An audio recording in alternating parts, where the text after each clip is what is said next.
على أشرف الأنبياء والمرسلين سيدنا ومولانا أبي القاسم المصطفى محمد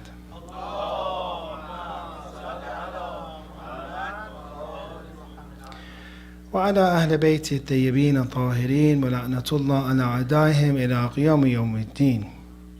Assalamu alayka ya Abu Abdullah. It is a great pleasure to be at the service of Imam Hussein alayhi salam and the mourners of Imam Hussein in this Muharram. Many of us think that we came here ourselves by our own feet and that we had ambition in order to come here. But one of the scholars that was asked about ziyarat and visitation of imams, they asked them, is it, for example, himmat? Is it your ambition and strife and determination that we go to ziyarat? Or is it you are, in a way, qismat? It is your destiny to come. So many times we think that I brought myself here, I made myself available, which is very important. Yes, make yourself more available, Muharram. Change your normal schedule because this time period is a special time period. You will miss out. But many of us think that I brought myself, I did it, as we a lot of times attribute things to ourselves. Or sometimes we think that it is this destiny, determinism, that I was supposed to be here. The scholar answered and said, it's none of these two. The fact that you visit the family of the Prophet, and also coming, I can say, adding to this majlis of Imam Hussein, which is close to visiting them, being in their place of their remembrance. He said this is invitation. It is not himmat, it is not your will that you came, it is not your being determined, it is not your destiny, it is an invitation from Imam Hussein to be here. Now this means that we have to look at these processions very differently. And when a person, what does it mean that you're invited to be here? Then it means that I take appreciation and I come to my self and I say that thank you Imam Hussein, thank you Allah for allowing me to be here. I could have been anywhere else. And the ziyarat is in the same way.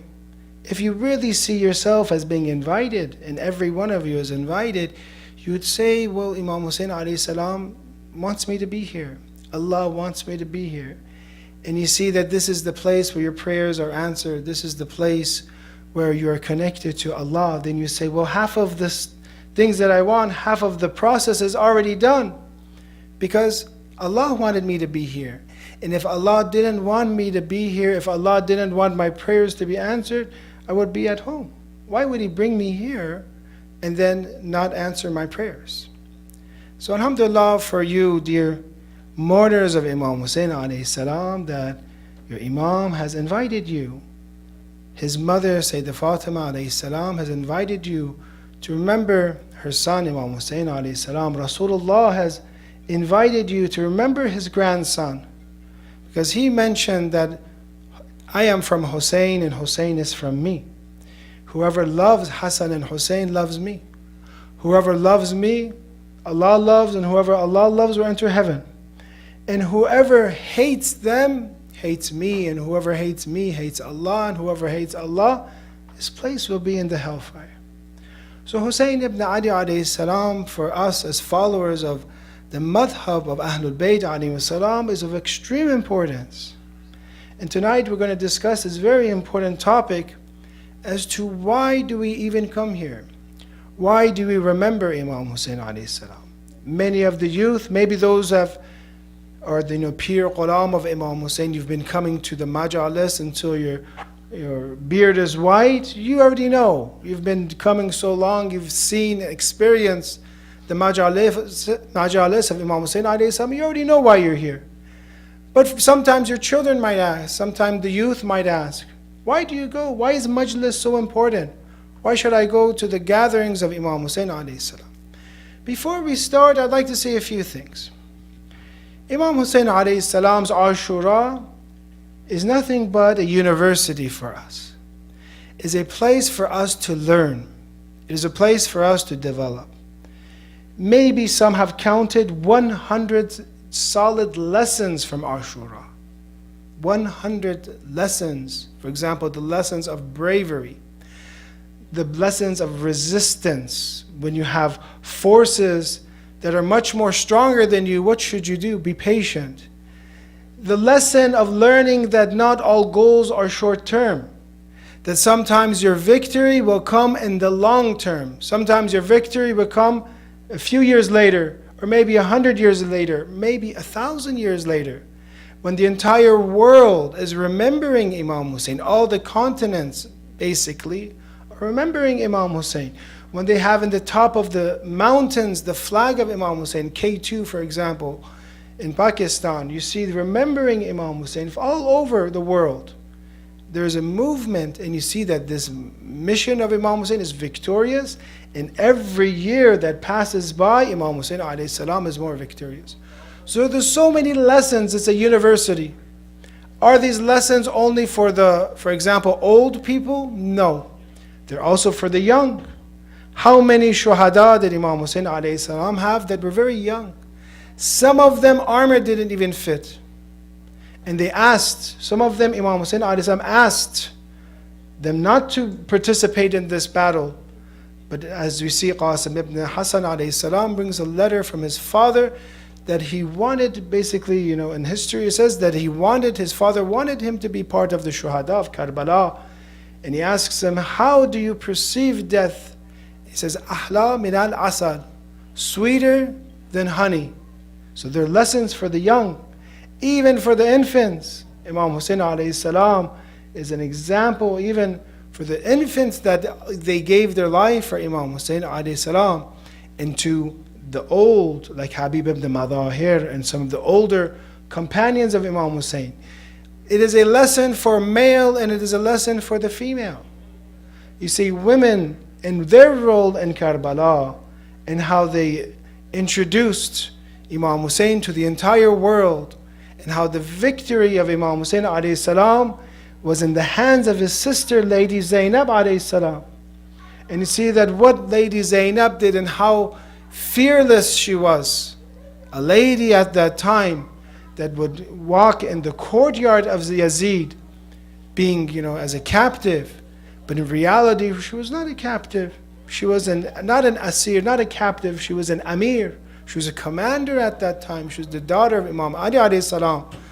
So therefore we see Imam Hussein's university is complete. There are lessons for both male, there are lessons for both female. There are lessons for the young, lessons for the old, lessons about friendship, about brotherhood, about sacrifice, about sometimes you have resources and you look at the life of Hazrat Abbas when he comes to the water, and he does not drink from that water, it says in the Maqtal, because he thought of Imam Hussein and his children and put that water back in the river. So therefore there's many lessons to learn from Imam Hussein alayhi salam. But the purpose of all of this, and if you want to gather maybe in one sentence, as you ask me, why do you come to the majalis of Imam Hussein alayhi salam? I say the purpose for these gatherings is to produce soldiers for Imam Zaman. People that are willing to fight for the Imam of the age. People that are prepared to do the same thing that the companions of Imam Hussein alayhi salam did for Imam Mahdi. Because we always have to take these lessons and apply it to today's life. How many times has Imam Mahdi mentioned Ziyarat Ashura? A few times. You see, even Imam Mahdi is mentioned in Hadith Qadir. Because to be Mahdawi, to be a muntadhir for Imam al-Zaman, means you have to learn from the companions of Imam Hussein alayhi salam. You learn, you cry for Imam Hussein, you learn from the lessons, then you develop slowly and slowly and slowly. You see that you develop and change into a person who's going to fight for justice. A person that's not going to be afraid. A person that is willing to give everything they have to establish justice on this world. That is when the Imam will come. I gave a tradition, I'm not going to give it today. But the Imam will come from the tradition from Ahlul Bayt alayhi salam and Al-Kafi, when people will pass the time period of the ram, of the sheep, of being afraid. The time period of the wolf, when we reach the time period of Al-Mizan, the scale, when people uprise and become so strong that they will do whatever is just. They'll promote justice, they'll help the weak, they'll help the oppressed. I think you see, we don't need much explanations when you look at current events. That these last, say, 600 days from what we saw in Gaza, you see the followers of Imam Hussein alayhi salam are truly something else. And you see those lessons that were learned in Karbala are very relative today. And you see that many of the other groups of Muslim, we're all Muslim, but we have different ideologies, different beliefs, different sects. But you see the followers of Ahlul Bayt, the family of the Prophet, they were the most brave. They're the ones who sacrificed the most. They maybe didn't have the most amount of resources, but they had the biggest heart. They were the most courageous. Why were they like this? Because of the lessons they learned from Imam Hussein. Because they were the nation of Imam Hussein alayhi salam. And therefore this has ensured the followers of Ali Muhammad that when the oppressor comes, when the genociders come, you resist. And you learn this resistance from Imam Hussein alayhi salam because it's been ingrained in you as that child that you were black and you came to the majlis of Imam Hussein. From those tears that you shed for Imam Hussein, the lessons come to you. Imam Hussein touches your heart and you become Husseini. You start to get some of the attributes of Imam Hussein and his companions. You see, today you don't need surveys done. You can ask anyone today who are the ones who are helping the madhlumin and oppressed. You say the lovers and criers of Imam Hussein alayhi salam. They are the bravest. But for us to analyze and to maybe break it down, I'm going to answer a few questions tonight that the youth might have, or some of your children, or some of your family members might have, as to why we mourn Imam Hussein alayhi salam. The first thing is, why would you remember an event that happened 1400 years ago? Why would you remember something that happened so long ago? It's an important question. Why do I remember it? I should think only about current events. The answer to this is very obvious. Why do I remember things that happened 1400 years ago? Because this is how society works. Society feels indebted to those individuals who have contributed to it. If you see who, for example, today, who invented electricity, who was, for example, in this country, who was the forefather of this country, for example, who wrote the Declaration of Independence in the US, I'm talking about US history. They remember them, they put them on their currency, they put them on their mountains, for example, they put them on their libraries. Because if a person contributes to society, humans feel indebted to repay them by remembering them. So in the much better way, a much more complete way, if an individual comes and sacrifices and teaches us through his holy blood, should we remember him or not, or should we forget? Human beings would say, yes, we remember people who we have benefited from, and we are indebted to Imam Hussein alayhi salam. He saved us from Umayyad Islam, Yazidi Islam. He saved us. Imagine if the Umayyads were in power the entire time. There wouldn't be nothing left. So therefore we owe Imam Hussein today that he saved us from Islam, the Umayyads, into Islam Muhammadi. Please give a salawat ala Muhammad wa ala Muhammad.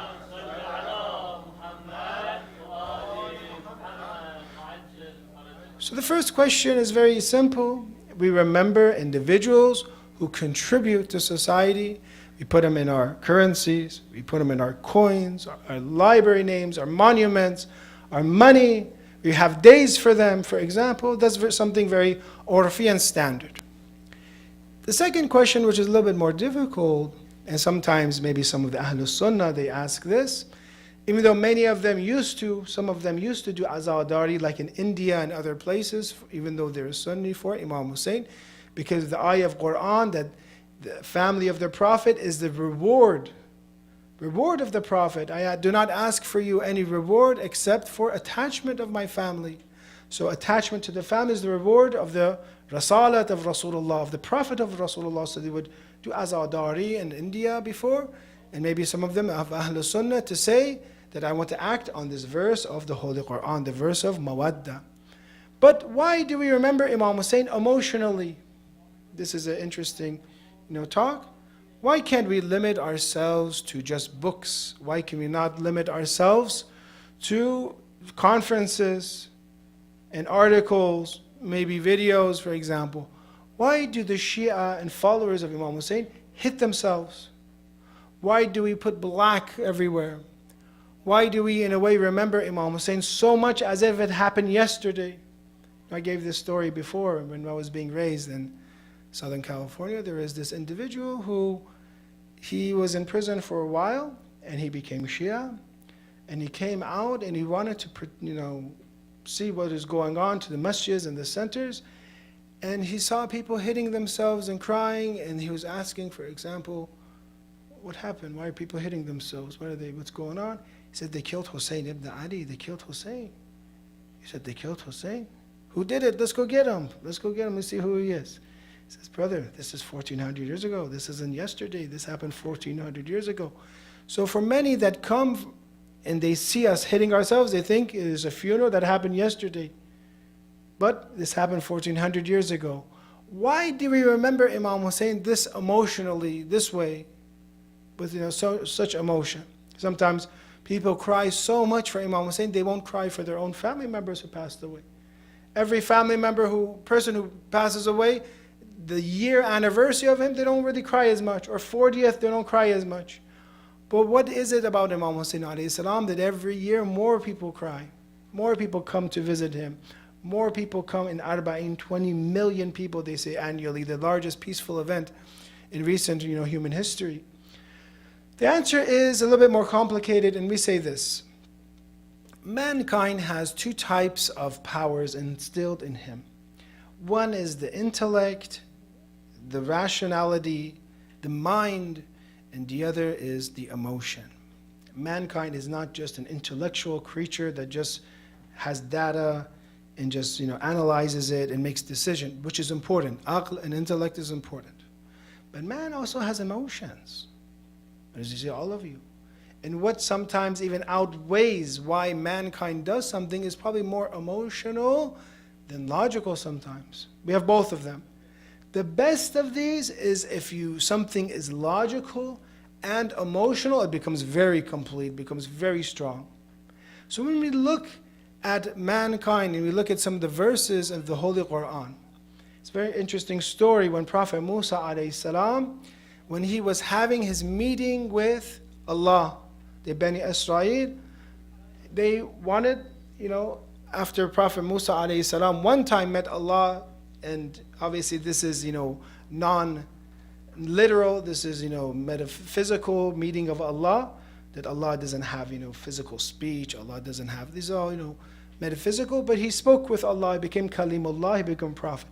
Then later on, when he was successful, and I believe after he fled from Egypt, then he had his meeting with Allah. It was supposed to be for 30 days. It was supposed to be for 30 days that he was speaking to Allah. They wanted to partake in this, but they couldn't. When Allah added 10 more days, and many of you, when you did that salat in Hajj, do remember وَأَتْمَمْنَاهَا بِعَشْرٍ. You said this verse, وَوَعَدْنَا مُوسَى ثَلَاثِينَ لَيْلَةً, that verse of Quran, وَأَتْمَمْنَاهَا بِعَشْرٍ. And we, finished, and added 10 more, وَتَمَّتْ مِيقَاتَ رَبِّهِ 40 لَيْلَةً. And the meeting of Allah became 40 nights. This addition of 10 nights was enough for Bani Israel to go into disbelief. Say, oh, Musa is dead. Musa is not coming back. Their iman was so weak, their faith was so weak, that after 10 days addition, that was sufficient. That was enough. So therefore we see that at that time, there are some that want to take advantage, and they took advantage, and we see that Samiri came, and he presented a golden calf, one that they would blow, it would make noise. They really liked it. It was perfect. Because before they had passed by idol worshippers, and they liked, after Musa alayhi salam saved the Bani Israel from all the Pharaoh and the, being trapped between the army of Egypt and the Red Sea, he saved them. They saw these idol worshippers. They said, we want something like that. We like those idols. We want it. And then Samiri made one for them, that golden calf, and they began to worship it because they thought that Musa alayhi salam is dead. At that time, the reason I'm saying this story is at that time, the Quran mentions that Allah says, قَالَ فَإِنَّا قَدْ فَتَنَّا قَوْمَكَ مِنْ بَعْدِكَ وَأَضَلَّهُمُ السَّامِرِي. But indeed, we have tried your people after you departed, after you, and the Samiri has led them astray. That Musa alayhi salam, as our scholars say, was informed that his people had gone astray. He knew. He already had knowledge. He knew that his people are now, because Allah gave him that information according to our scholars about this verse. But then there's a difference between when he comes and sees the people. He actually watches their worship. He sees their idol worship. And then he becomes extremely mad. وَلَمَّا رَجَعَ مُوسَى إِلَىٰ قَوْمِهِ غَضْبَانَ أَسَفًا. When Musa alayhi salam returned to his people, angry and grieved, he said to them, قَالَ بِئْسَ مَا خَلَقْتُمُونِي. This is, wretched is that which you have replaced. مِن بَعْدِي, replaced me. That you were impatient over the matter of your Lord. He became extremely upset. وَأَلْقَى الْأَلْوَاحِ. He took these tablets and he threw them down. He threw down the tablets. He was so angry. وَأَخَذَ بِرَاسِ أَخِيهِ يَجُرُّهُ إِلَيْهِ. He took his brother Harun, who was in charge. And Prophet Harun at that time was not at fault. They overpowered him. Some maybe even tied him up, for example. They didn't allow him to exercise that will that he had, and he became upset. So one of our scholars gives this example from the Holy Quran that look, Prophet Musa alayhi salam had knowledge that his people were led astray. That's one thing. And then he sees and witnesses that his people had been led astray. Two different things. One, I see, I sense. The other, I have knowledge. Which one raises the emotions? The one that you just have knowledge, or the one that you see with your eyes? Seeing something with my eyes. So you understand that seeing something with your eyes and reenacting Karbala, because we said, didn't we already say it is good for us to remember Imam Hussein? We said that there's so many different lessons in Ashura of Imam Hussein alayhi salam. So if you want to complete it, and you do it in this manner, that you reenact it, maybe you have plays, City of Knowledge, alhamdulillah, the school has a play. Sometimes, I tell people, this play, the way that it brings and presents, or plays in general, how it represents what Imam Hussein alayhi salam did, you cannot do on the speech and the minbar sometimes, when you see it. So therefore, to reenact things, to wear black, to cry, to give the maqtal in a way that as if you were there, as if it's 1400 years ago and you're living, for example, these companions, you lived with them, and for example, you feel that thirst of Imam Hussein, you feel what Imam Hussein alayhi salam is going through, then that will hit the emotions. Then you can benefit from the side of the emotions. In human beings, as much as they are intellectual, they're also emotional. Shaykh Mutahari says that the example of humans is like the car. The car has headlights, that is knowledge. The headlights is like knowledge. You need to know where you're going. If the headlights are turned off and there's no lights, you go down the cliff, right? So knowledge is to make sure you go straight. But what makes you go forward? What makes you move? He says emotions. Emotions are like the engine of a car. Inshallah, it's V8, inshallah, one of the powerful engines. That is the emotions that makes you go forward. So therefore, you need both. Human beings are both. So what it makes sense for us just to sit back and talk about Imam Hussein, which is needed, important, or reenact Karbala and give the details with a nice sound, with nice detail in the way that people, as if it takes your mind, your body and soul back 1400 years ago, and it connects your soul with Imam Hussein alayhi salam. Because we're looking for that ittisal, we're looking for that connection. Then when that connection happens, that's when your entire body and soul becomes Husseini. That is when you benefit from Imam Hussein. That is when you don't even realize it, you start acting like Imam Hussein. And we see this effect. We see those societies today that have taken Ashura more seriously and truly cried for Imam Hussein. And their societies have become a nation of Imam Hussein. Nobody dares challenge them. And if they challenge them, they regret it after a few days. They regret it and say, we want to stop this, for example, this attack. Why? Because of that patience, resilience, and that sacrifice that Imam Hussein alayhi salam teaches us, because of that outlook and that vision that changes, and you start having a Husseini vision. You start to look at things differently. Be looking at the oppressor, even though he kills. Even on the day of Ashura, Imam Hussein was shaheed. But we very clearly say he was victorious. Why? Because he performed what was right. When somebody performs what is right in the Husseini outlook, he is victorious, even if he is dead or killed. And if that person does what is wrong and does oppression and does evil deeds, even if he is alive, even if he is rich, he has failed. So failure and success is not who's living in this world and who's more rich or affluent or powerful.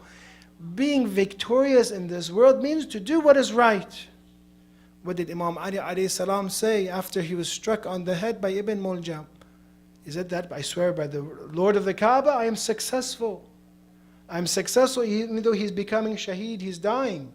But success in foes, according to terminology of Islam and Quran and Ahlul Bayt, the Prophet and his family, means to be righteous, to do what is right. That is victory for us. So therefore, these lessons that we have for Imam, that we remember Imam Hussein, are timeless. They're very effective. And the last question that some have is, then why are we so sad for Imam Hussein? Why are we sad in Muharram, for example? Why are we sad on the day of Ashura? The scholar answers and says this: because every remembrance has to correlate with the event. If Ashura is a sad event, you mourn it with sadness. If it is a happy event, like Ghadir, for example, you remember it with festivities and happiness. So therefore, we answered these three important questions. Why remember Imam Hussein alayhi salam? We said it's urfi and normal and standard to remember those who've contributed to society. 2, why do we remember Imam Hussein in this emotional way? We say to reenact these events in order to give life to the emotions, in order to benefit and maximize our benefit of Ashura. And the 3rd, why do we remember Imam Hussein alayhi salam in this manner? We say that because the event was sad. So therefore, you wear black, you're sad, you cry, because it was martyrdom. Hopefully, we can be of those who truly mourn for Imam Hussein. During this time period, I advise you and myself to be at the service of Imam Hussein alayhi salam, be at the service of the guests of Imam Hussein. Everyone here is a guest of Abi Abdullah Hussein alayhi salam. Some of our scholars and mujtahids and maraja, they would have a rosa for Imam Hussein alayhi salam in their own homes. Marhum Muhammad Hussein Isfahani, they used to call him Kompani, they say he didn't like that name. He would have these majalis in his own homes, just how the Imams had it. Imam Bagha alayhi salam had it, Imam Sadiq alayhi salam had it, Imam Rida alayhi salam had it. The Imams had majalis in their homes. He had it, Allahumma salli ala Muhammad wa ala Muhammad wa ahsant. Ma salli ala Muhammad wa ala. So he would have these gatherings too, and they would ask teacher, mujtahid, arif, filsuf, why do you not allow us to help in the majlis of Imam Hussein alayhi salam? He says, you guys can help, but 2 things are for me. 2 things. 1, serving the tea. It's mujtahid, old person. He said, let me serve the tea. These are the guests of Imam Hussein. And 2, let me pair up their shoes. Because of the guests, in a very respectful way in the Persian culture, we see, or in the Middle Eastern culture, you get your guests and you pair up their shoes. We put it backwards, you pair it up. Let me do this. These are 2 things. I want to be the servant of Imam Hussein alayhi salam. This is how our ulama were. It didn't matter how much knowledge they had. It didn't matter if they're marja taqleed. When it came to Imam Hussein, they would pair the shoes of the servants of Imam Hussein alayhi salam because of the worth. So therefore, be very respectful with one another. be very compassionate. And again, take your time and change your schedule. These 10 nights will pass fast. Make time for the majlis of Imam Hussein.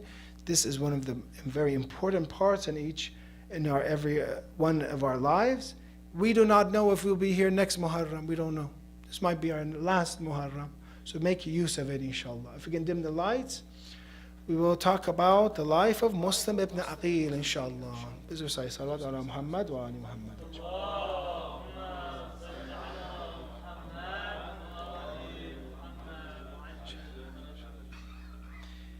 Muslim ibn Aqil is family of Imam Hussein alayhi salam because of Aqil, which is family member through Imam Ali alayhi salam. In a way, they're cousins in a way. Two, Muslim ibn Aqil is married to Ruqayya, which is the daughter of Imam Ali alayhi salam. So he was close to Imam Hussein. But it wasn't this, he was the ambassador of Imam Hussein to Kufa. They wrote tens of thousands of letters, and Imam Hussein alayhi salam had to send someone to verify. There's a big city, a large city, that is saying that we want to help you, we want you to resist against the Umayyads, we're going to help you. So Imam Hussein alayhi salam could not have not done anything about Kufa, even though he knew at the end it would be martyrdom. So he had to act in a logical and a political way to send an ambassador that he trusts. He makes sure that you trust someone, that it's going to be a difficult time, that he won't sell you out. So he sends one of the best, Muslim ibn Aqil, who is related to him in these two ways. Muslim ibn Aqil himself, later on, you maybe heard of the two Teflon, the two sons of his that were later killed and executed, his two young sons. He also had sons that were shaheed. Bani Aqil, where many of them were shaheed in Karbala. And also one of his daughters of Muslim ibn Aqil was trampled in Karbala. So he sacrifices a lot. It is around the 7th of Dhul Hijjah. So the Rosa of Muslim ibn Aqil is not in Muharram. The Rosa of Muslim ibn Aqil actually starts from the 7th, 8th, 9th, the 9th of Dhul Hijjah. It is the 7th, and the historians say that Mukhtar was one of the first to give protection to Muslim ibn Aqil. After Mukhtar, because it was very obvious that he was going to be there, Hani ibn Urwa gives Imam Muslim a place of salvation. But after that, they find out where he is. Muslim ibn Aqil on the 7th of Dhul Hijjah is running across Kufa, is running around in a way to escape, because he saw what Ibn Ziyad did, and that great gathering, those thousands of people that were waiting, anticipating for Imam Hussein. He realizes that they are not the men for this job. They are the ones who have actually, their opinions have changed. They're the ones who crumble when it comes to pressure. So in any way or fashion or form, Muslim ibn Aqil tries to take himself outside of Kufa. He tries to run in a way so that Imam Hussein alayhi salam can be informed not to come to Kufa. At that time, you see that there was a lady by Tawa. Nobody was to give Muslim ibn Aqil any type of refuge. He's thirsty, he's tired, they're looking for him. But a person by the name of Tawa comes, and this lady gives him refuge. He spends the night there. He was there in protection until Tawa's son, a person who thinks he will get large reward, comes and informs the army of Ibn Ziyad that Muslim ibn Aqil is here, come and get out. So the army comes, hundreds of people come. To the surprise of the enemy, Muslim ibn Aqil, even though he was all alone, was very brave, was very courageous. So many people he kills. And he's so brave that they're trying to get him, that Ibn Ziyad has to bring reinforcements. But they finally get him. They finally get Muslim ibn Aqil. This is the 9th of Dhul Hijjah. Muslim ibn Aqil has 3 wishes at that time, after they take him to the top and they want to throw him down. At the time, he has, one of his is that he wishes that he's able to sell his armor so that he could pay his debt. 2 is that he asks for his body to be buried. And his 3rd wish, which is the most important, allow me to tell Hussein ibn Ali not to come to Kufa. They say that he was allowed the first to sell his armor to pay his debt, but the second and third, his body, is not going to be respected. In the third, that he is not allowed to tell Hussein ibn Ali alayhi salam to not come to Kufa. At that time, they begin to throw things at Muslim ibn Aqil. They began to throw at the rooftops stones, lighted torches. And this is some of the tashabu or comparison of Muslim ibn Aqil to Imam Hussein alayhi salam. It says here in the books, it says, وَجَعَلَ يُقَاتِلْ حَتَّى أُثْخِنَ بِالْجِرَاءِ وَضَعُفَ عَنِ الْقِتَالِ, until Muslim ibn Aqil was tired from fighting, he has wounds. وتكاثروا عليه فجعلوا يرمونه بالنبل والحجارة. They began to throw rocks and stones at Muslim ibn Aqil. At that time, Muslim is upset. He becomes angry. He says, وَيْلَكُمْ, woe upon you. مَا لَكُمْ تَرْمُونَنِي بِالْحِجَارَةِ كَمَا تُرْمَى الْكُفَّارِ. You're throwing stones at me as if I'm a disbeliever. This is Muslim ibn Aqil. He's from the Bani Hashim. He's one of the believers, great believers. وَأَنَا مِنْ أَهْلِ بَيْتِ أَنْبِيَاءِ الْأَبْرَارِ. Why are you throwing stones at me? أَمَا تَرْعَوْنَ الْحَقِّ رَسُولِ اللَّهِ صَلَى اللَّهُ عَلَيْهِ وَآلِهِ وَذُرِّيَّتِهِ. Don't you know the truth and the reality of Rasulullah and his family? We see this comparison just like on the day of 9th of the Hajj. I apologize. Azadaran of Imam Hussein alayhi salam, just how they threw stones to Muslim ibn Aqil.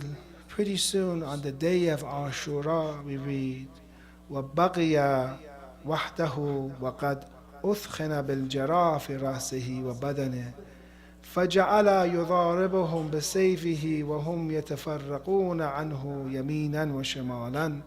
Imam Hussein alayhi salam on the day of Ashura, his comparison of Muslim to Imam Hussein alayhi salam is on the day of Ashura. Imam Hussein is tired. They have surrounded him. فَوَقَفَ الْحُسَيْنَ عَلَيْهِ السَّلَامُ وَقَدْ دَعُفَ عَنِ الْقِتَالِ. Imam Hussein is tired of fighting. He needs a break at that time. At that time when he was resting a little bit, أَتَاهُ حَجَرٌ عَلَى جِبْهَتِهِ حَشَمَهَا. They threw a stone at the holy head of Imam Hussein alayhi salam. ثُمَّ أَتَى سَهْمٌ لَهُ ثَلَاث شُعَبٍ. They throw the stone, and this was the similarity to Muslim ibn Aqil. But Muslim, they didn't throw and shoot the trident arrow at your heart. They shot the three-headed arrow at Imam Hussein alayhi salam. أَتَى سَهْمٌ لَهُ ثَلَاث شُعَبٍ مَسْمُومٌ فَوَقَعَ عَلَى قَلْبِهِ. It hit the heart of our master, Mawla Imam Hussein alayhi salam. And this is when they say that Imam Hussein alayhi salam decided, instead of taking the arrow from this part, it was so deeply entrenched in his body that he took out the arrow from his back, and blood drained like a pipe from the holy body of Imam Hussein alayhi salam. Inna lillah, inna ilayhi raji'un. Ma'atam al-Hussein alayhi salam.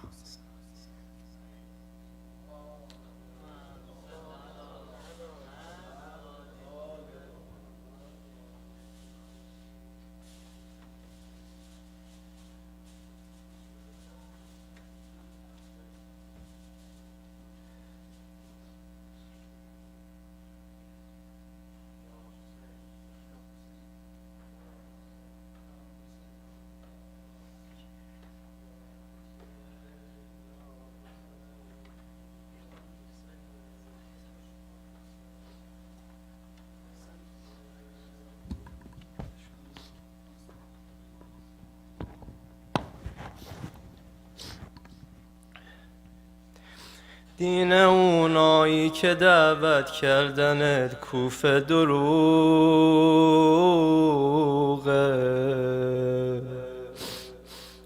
جمعشون جمع تو گودال مقتل شلوغ. دین اونایی که دعوت کردنت کوفه دروغه، جمعشون جمع تو گودال مقتل شلوغ. توی دعوت نامه ها گفتن بدون تو میمیرن. توی دعوت نامه ها گفتن بدون تو میمیرن. رو تنت با نیزه دارن دعوت ها رو توی گودال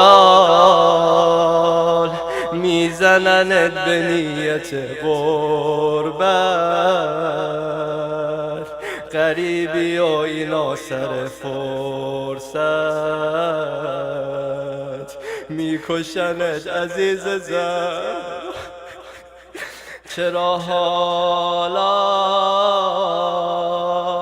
یوسف فاطمه تو گوداله؟ ذکر اینا تقبل الله میکشنت عزیز زهرا. تیر از بس که خورده بود حسین،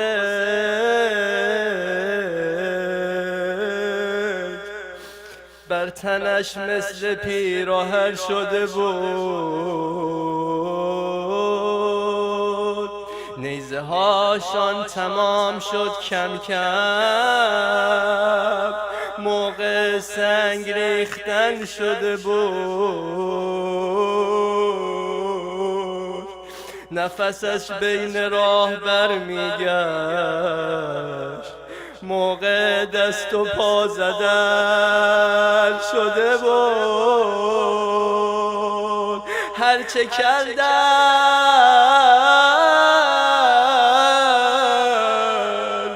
هرچه کردن رو به قبله نشد، یعنی آنقدر پاره تر شده بود. زیرانداز خانه های دهات حسین جان، زیرانداز خانه های دهات، کفن شاه بی کفن حسین.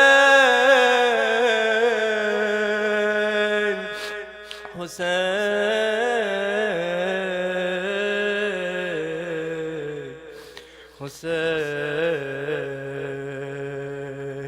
یا ابا عبدالله الحسین، یا ابا عبدالله الحسین، یا ابا عبدالله الحسین، یا ابا عبدالله، یا ابا عبدالله الحسین. خواهی سینه بزنی بیان جلو.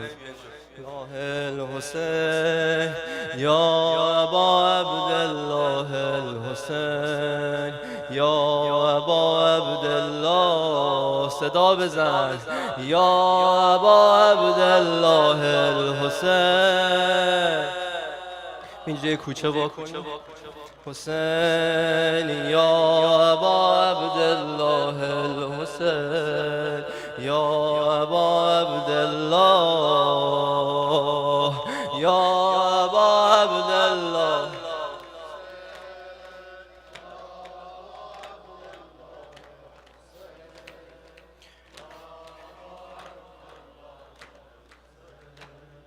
یا ابا عبدالله.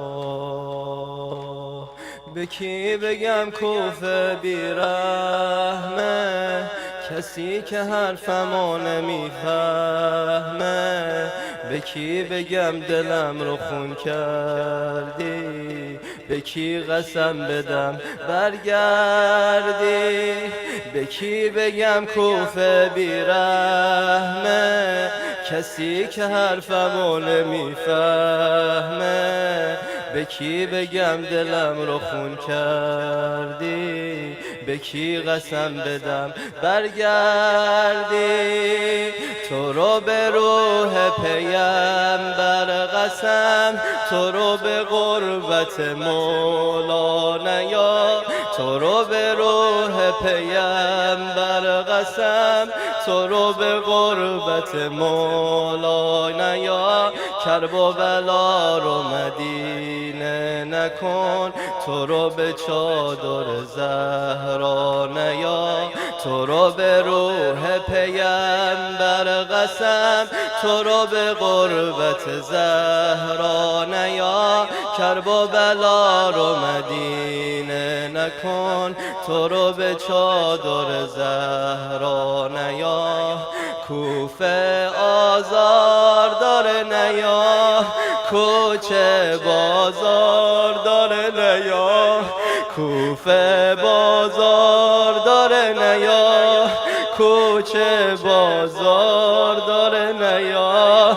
شمشیر و نیزه به جای میخو مسمار داره نیا، کوفه آزار داره نیا، کوچه بازار داره نیا، کوفه آزار داره نیا، کوچه بازار داره نیا، شمشیر و نیزه به جای میخ و مسمار داره نیا، ابن الزهرا کوفه نیا، ابن الزهرا، ابن الزهرا کوفه نیا،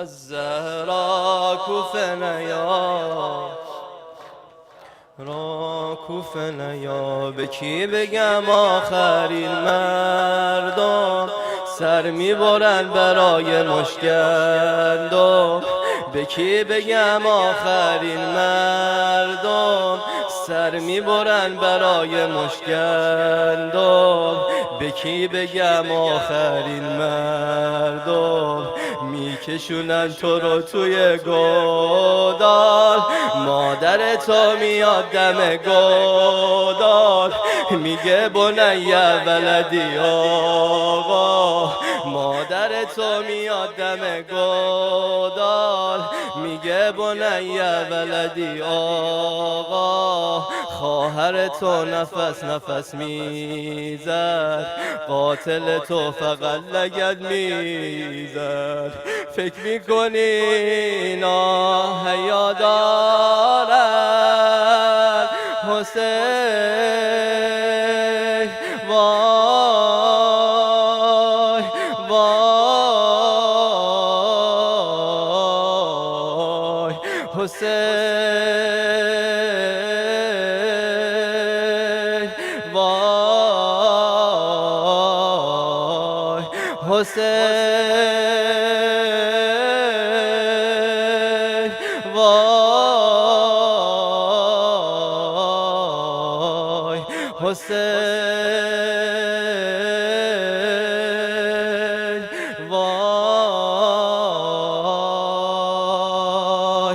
ابن الزهرا کوفه نیا، ابن الزهرا کوفه نیا، ابن الزهرا با مسلم هم صدا شو، کوفه نیا، ابن الزهرا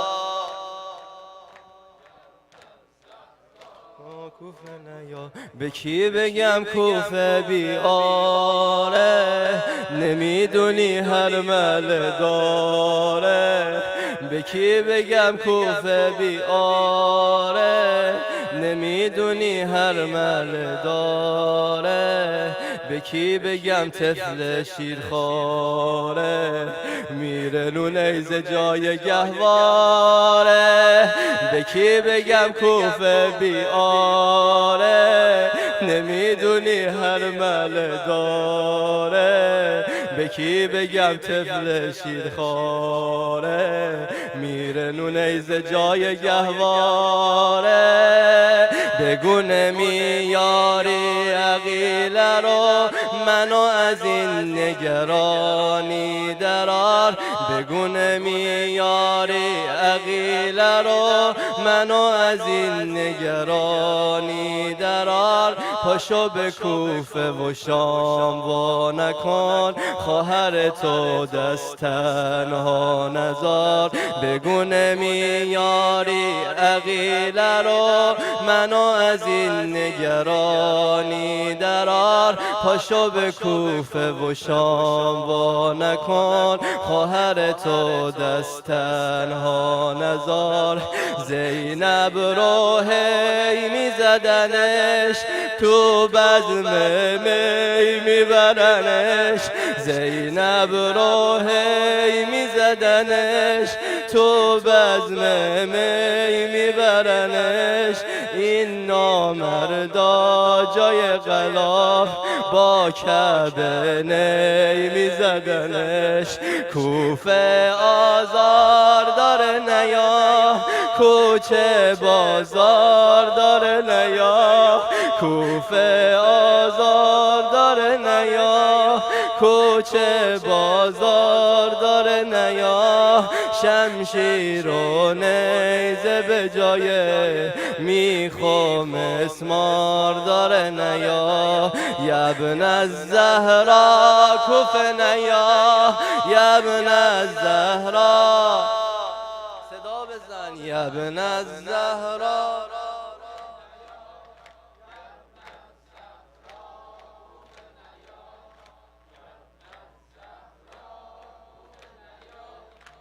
ابن الزهرا کوفه نیا.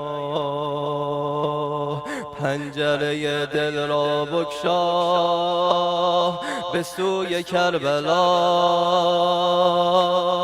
پنجره دل را بگشا به سوی کربلا. پنجره دل را بگشا به سوی کربلا. زود معطر کن جان را به بوی کربلا. پنجره دل را بگشا به سوی کربلا. با من بخون. جان پنجره دل را بگشا به سوی کربلا. زود معطر کن جان را به بوی کربلا. نور می آید قافله حسین از دور می آید. نور می آید قافله حسین از دور می آید.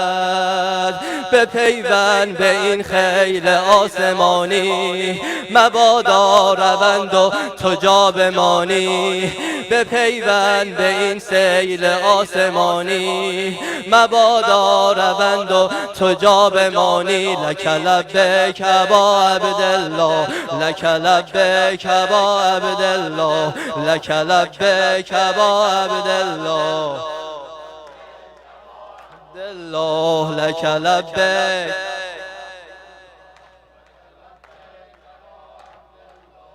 لك لبیک ابا عبدالله. عبدالله پنجره دل را بگشا به سوی کربلا. پنجره دل را بگشا.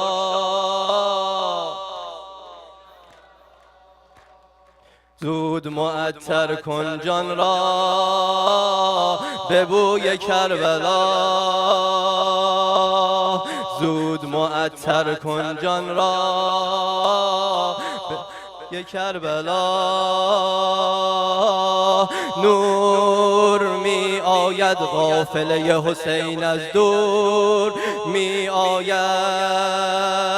نور می آید قافله حسین از دور می آید.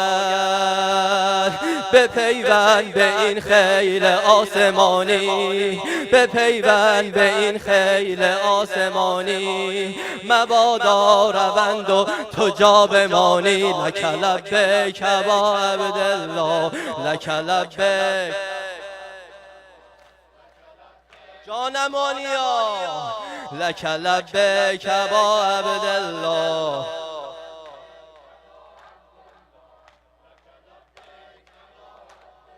بگذر از این دنیا برخیز به یاری امام. بگذر از این دنیا برخیز به یاری امام. خیر اگر خواهی ای دل حسین و السلام. خیر اگر خواهی ای دل حسین و السلام. بگذر از این دنیا برخیز به یاری امام. بگذر از این دنیا برخیز.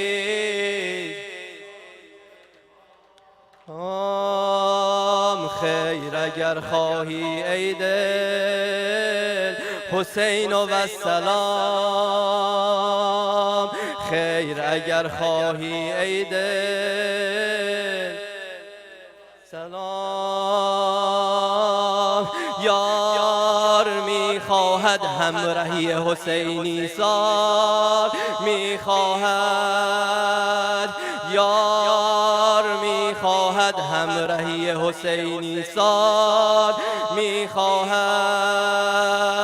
گلو تازه کن ای خسته سراپا.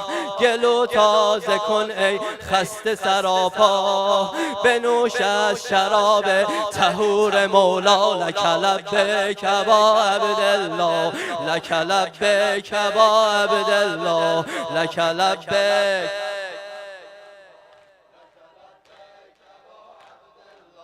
لک لبیک.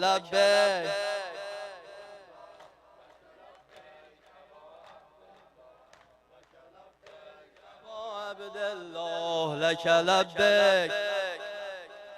لك لبيك ابا عبدالله. لك لبيك ابا عبدالله. لك لبيك ابا عبدالله. لك لبيك ابا عبدالله.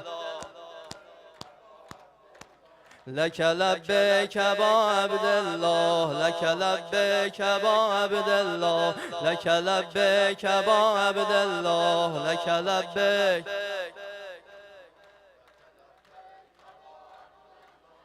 نفس تویی راحت جانم حسین یا حسین. نفس تویی راحت جانم حسین یا حسین. تاب و توانم ضربانم حسین یا حسین. نفس تویی راحت جانم حسین یا حسین. نفس تویی راحت جانم حسین یا حسین. تاب و توانم ضربانم حسین یا حسین. نغمه شورم تویی شور و شعورم تویی. نغمه شورم تویی شور و شعورم تویی. اسمت شیرینی نقل دهن. از صدق سرت شدم سینه زن. ای پسر ابو تراب برات کربلامو امضا بزن. جانم حسین جانم حسین. روح و روانم حسین جانم حسین. جانم حسین. روح و روانم حسین جانم حسین. روح و روانم حسین جانم حسین. جانم حسین. روح و روانم حسین جانم حسین.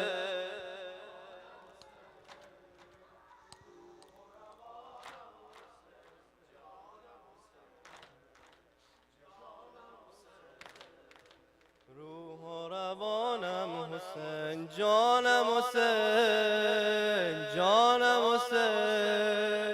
روح و روانم حسین.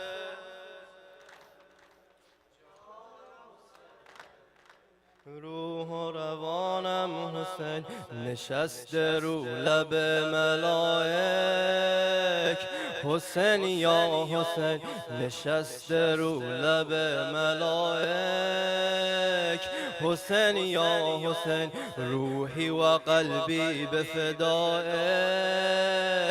حسین یا حسین نشسته رو لب ملائک. حسین یا حسین روحی و قلبی به فدائک. حسین یا حسین سفینة النجاتی حیاتی و مماتی. سفینة النجاتی حیاتی و مماتی.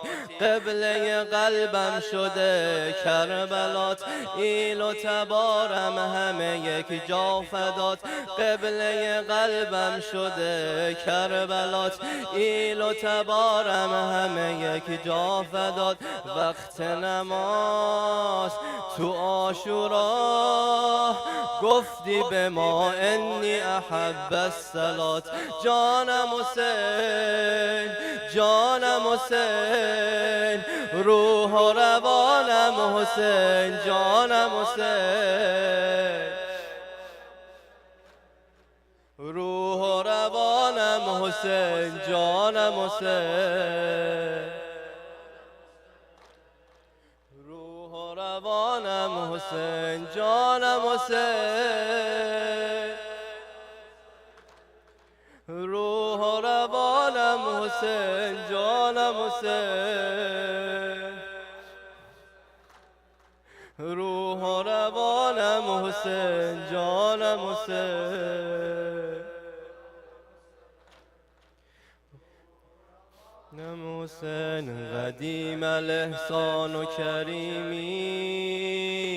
حسین یا حسین قدیم الاحسان و کریمی. حسین یا حسین ضامن رزق نو کریمی. حسین یا حسین قدیم الاحسان و کریمی.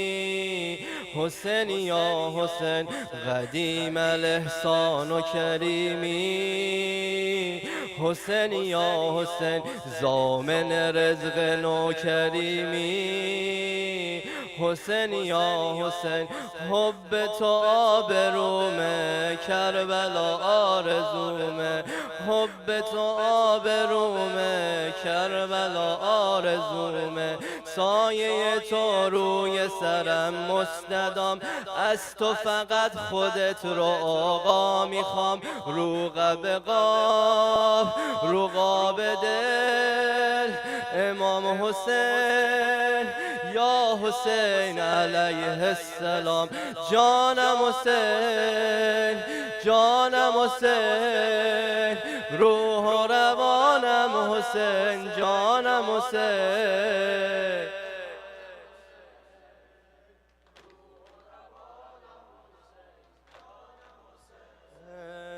جانم حسین روح و روانم حسین جانم حسین.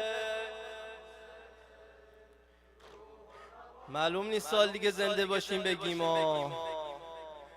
جانم حسین روح و روانم حسین جانم حسین. روح و روانم حسین جانم حسین. شب اول قبل دست ما رو بگیر آقا. روح و روانم حسین جانم حسین جانم حسین. روح و روانم حسین. چقدر نام تو زیباست ابا عبدالله. چقدر نام تو زیباست ابا عبدالله. چشم تو خالق دنیاست ابا عبدالله. چشم تو خالق دنیاست ابا عبدالله. چقدر نام تو زیباست ابا عبدالله. چقدر نام تو زیباست. چشم تو خالق دنیاست ابا عبدالله، چشم تو خالق دنیاست ابا عبدالله، زائر کرب و بلا حق شفاعت دارد، زائر کرب و بلا حق شفاعت دارد، قطره در کوی تو دریاست ابا عبدالله، قطره در کوی تو دریاست ابا عبدالله، دستگیری ز گدا گردن هر ارباب است، دستگیری ز گدا گردن هر ارباب است، کار ما دست تو آغاست ابا عبدالله، کار ما دست تو آغاست بالله، مستجاب است دعا گوشه شش گوشه تو، حرمت عرش معلاست ابا عبدالله، حرمت عرش معلاست ابا عبدالله، هر کسی داد سلامی به تو و اشکش ریخت، هر کسی داد سلامی به تو و اشکش ریخت، او نظر کرده زهراست ابا عبدالله، او نظر کرده زهراست ابا عبدالله، بارها گفت اگر من ز حسینم دیدم، بارها گفت اگر من ز حسینم دیدم، جلوه اش اکبر لیلاست ابا عبدالله، جلوه اش اکبر لیلاست ابا عبدالله، چشم ما روز قیامت به پر قنداق است، پسرت مالک فرداست ابا عبدالله، پسرت مالک فرداست ابا عبدالله، ابا عبدالله، ابا عبدالله، ابا عبدالله، ابا عبدالله، ابا عبدالله، ابا عبدالله، ابا عبدالله، ابا عبدالله، ابا عبدالله، بیا جلو بش ابا بسم الله، ابا عبدالله، ابا عبدالله، ابا عبدالله، ابا عبدالله، ابا عبدالله، ابا عبدالله، ابا عبدالله، ابا عبدالله، ابا عبدالله، ابا عبدالله،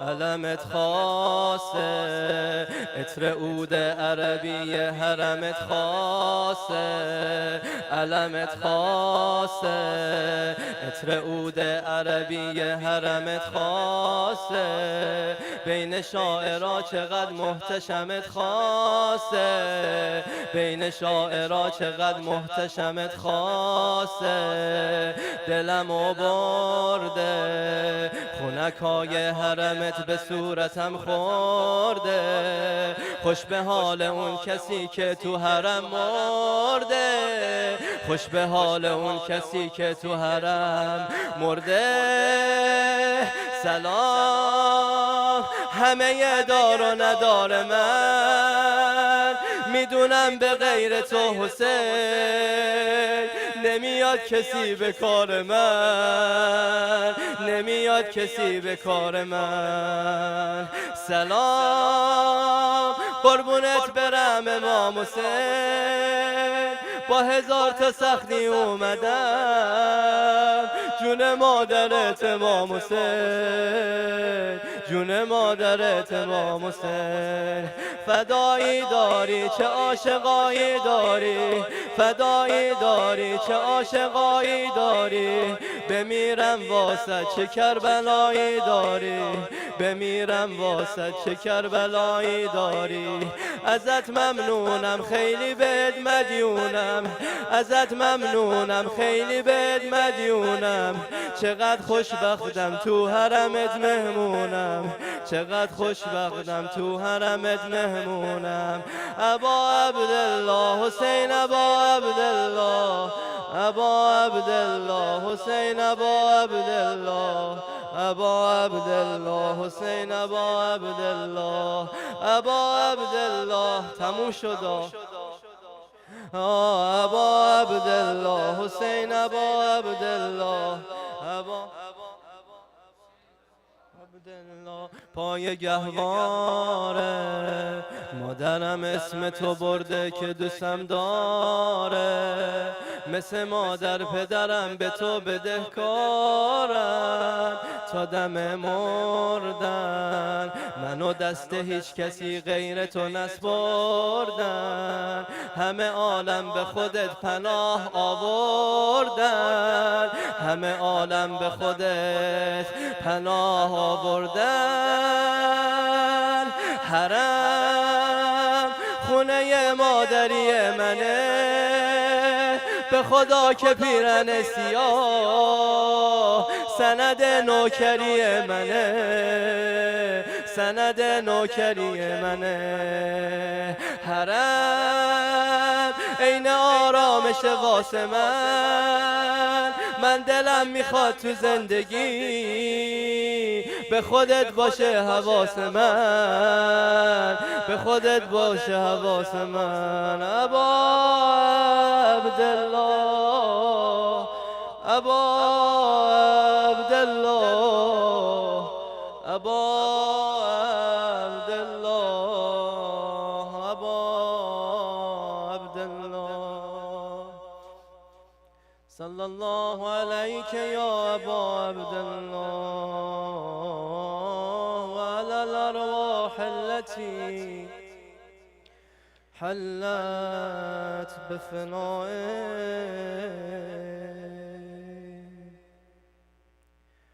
علیکم منی جمیعا سلام الله، ابدا ما بقیت و بقی اللیل و النهار، ولا جعله الله آخر العهد منی لزیارتکم. سلام میدم و دل خوشم که فرمودید هر آن که در دل خود یاد ما زائر ماست. السلام علی الحسین و علی علی ابن و علی اولاد الحسین و علی اصحاب الحسین. Bismillah ar-Rahman ar-Rahim. Put your hands in the air, inshallah, to make dua. Ya Hamid bihaqq Muhammad, Ya Ali bihaqq Ali, Ya Fatir bihaqq Fatima, Ya Qadim al-Ihsan bihaqq Hassan al-Hussein. Ya Allah, accept our azadari for Imam Hussein alayhi salam, enlist us as the servants of Imam Hussein alayhi salam. Ya Allah, grant everyone their hawa'ij, inshallah. Grant the sick shafa, inshallah. Give victory to all the azadaran and all the mourners of Imam Hussein alayhi salam. Protect the followers of Amir al-Mu'mineen alayhi salam. Protect the madhlumeen and oppressed. Ya Allah, we ask you to forgive our sins, inshallah. Give us dunya and akhirat with Imam Hussein alayhi salam.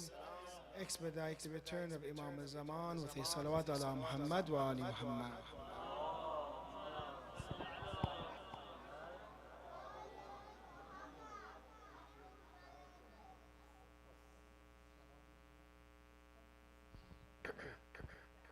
Please rise. Ya Allah.